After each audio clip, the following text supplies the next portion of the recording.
The slap echoed through the diner like a gunshot. Forks froze halfway to mouths, coffee cups rattled on saucers, and the entire place went silent in the wake of that cruel, sharp sound. The man who had delivered the blow, a tall, broad-shouldered bully named Kurt, stood smirking with satisfaction, his chest puffed out in hollow triumph. His handprint glowed red on the cheek of a man who didn't flinch, didn't shout, didn't rise from his seat. He just sat there steady, his tired eyes fixed on the Formica tabletop, as if the humiliation were heavier than the sting. What Kurt and the others didn't notice, not yet, was the tattoo partly hidden under the sleeve of that man's worn jacket. An inked mark that wasn't just a symbol. It was history. It was pain. And it was the mark of a Delta Force legend. Before we dive deeper into this story of courage, redemption, and kindness, if you believe in second chances and the power of compassion, please take a moment to like, comment, share, and subscribe to our channel Kindness Echoes. Your support helps us spread stories that touch the heart and remind us of the humanity we all share. His name was Marcus Hale. At 41, he looked older than his years. His hair was streaked with gray, his hands calloused and worn, and his posture carried the weight of battles both seen and unseen. He was a single father of a 10-year-old girl named Chloe, the only light that kept his world from collapsing entirely. Marcus had served 17 years in the army, most of them in the shadows, in places the government didn't admit existed. Delta Force had trained him to survive the unimaginable, to endure pain, to adapt, to strike. But nothing had prepared him for the quiet war he fought now, raising his daughter alone after his wife died in a car accident 2 years earlier, and trying to stitch together a normal life while carrying memories that haunted his sleep. That morning, Marcus had taken Chloe to their favorite spot, a small-town diner in Cedar Ridge, a place where the pancakes came bigger than the plates and the waitresses called everyone Hun. For Chloe, it was a treat, her way of having a piece of happiness in a life often overshadowed by financial struggles and her father's quiet sadness. She had her sketchbook open on the booth's table, drawing pictures of birds, while Marcus sipped his black coffee, eyes distant but always flicking back to make sure she was smiling. That's when Kurt and his buddies swaggered in. Locals knew Kurt as the town's tormentor.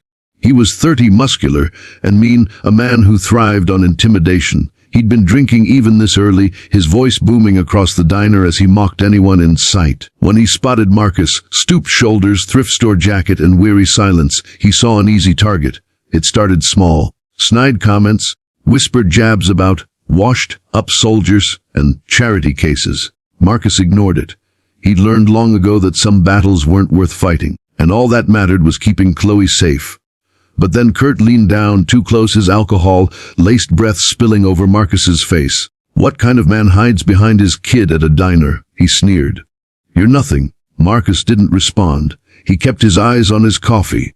His restraint, his refusal to take the bait, enraged Kurt. With a sudden burst of cruelty, he slapped Marcus across the face. The room froze. Chloe gasped, her pencil clattering to the floor. For a split second, Marcus closed his eyes. He wasn't in the diner anymore. He was back in Afghanistan, back in a dust-choked alley with insurgents firing from rooftops, back in a room where he held a teammate's lifeless hand. He heard echoes of war, but louder still was Chloe's frightened breath. He opened his eyes, calm settling over him like a cloak. That's when his sleeve slipped, revealing the tattoo. It was subtle, but those who knew would recognize it instantly. A dagger flanked by lightning bolts, woven into a skull, an insignia whispered about in military circles, feared by enemies who never lived to tell the tale. One of the old men in the corner, a Vietnam veteran, saw it first. His eyes widened, his fork trembling in his hand. He whispered, almost reverently, "Delta." Kurt, oblivious, barked out a laugh. "What's that, old ink? You think a tattoo makes you tough?" He reached to shove Marcus again. But this time Marcus's hand moved, fast, precise, controlled. He caught Kurt's wrist before it landed, his grip like steel. He didn't strike back. He didn't need to. The silence in the diner grew suffocating as Kurt's face twisted, realizing he couldn't pull free. Marcus's voice was low, steady, calm as stone. "You've had your fun. Now sit down." Kurt tried to yank away, but Marcus didn't budge. For a moment it was like watching a mountain hold back a storm. Then Marcus released him, slowly, deliberately, and Kurt stumbled back into his friends, his bravado crumbling under the weight of something he couldn't understand. Fear. The diner buzzed with murmurs. People who had seen Marcus as just another broken veteran suddenly looked at him with awe, respect, and guilt for having dismissed him. The waitress, an older woman named Carol, gently touched Marcus's shoulder. "Are you all right, sweetheart?" He gave her a nod, barely more than a whisper of gratitude. His focus returned to Chloe, who sat wide-eyed, clutching her sketchbook like a shield.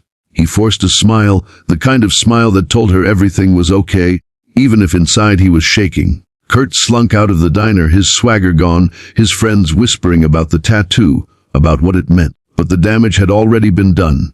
Marcus knew Chloe had seen her father humiliated, then forced to reveal a part of himself he wanted buried. On the walk home, she slipped her small hand into his, her voice quiet. "Daddy, why didn't you fight him?" He knelt to her level, looking into her innocent eyes. "Because not every fight is worth it, Chloe.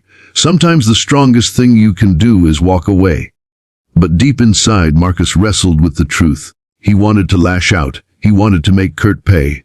Yet he also knew he wasn't that man anymore. His battle now wasn't with bullies in diners. It was with the darkness that lingered in him and the responsibility to raise his daughter into someone better than him.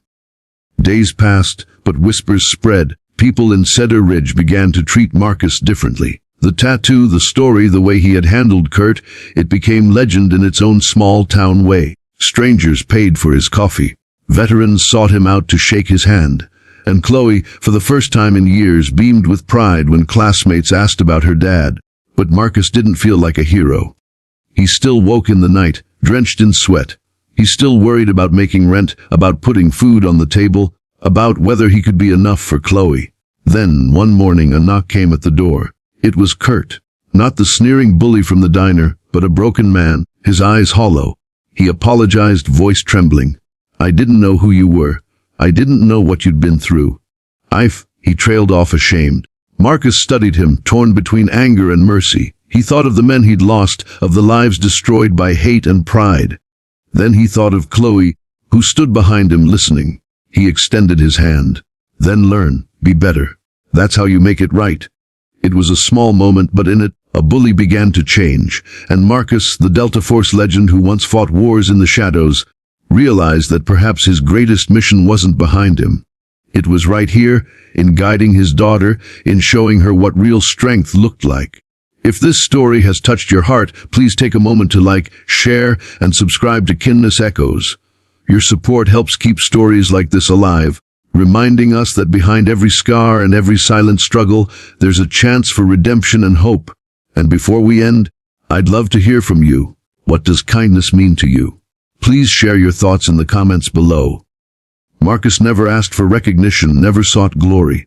But in the simple act of choosing restraint over rage, compassion over vengeance, he left an imprint far deeper than any slap could. In a small diner, in the middle of an ordinary day, a single dad taught his daughter, and a whole town, that true strength isn't about how hard you hit, but how fiercely you protect what matters most.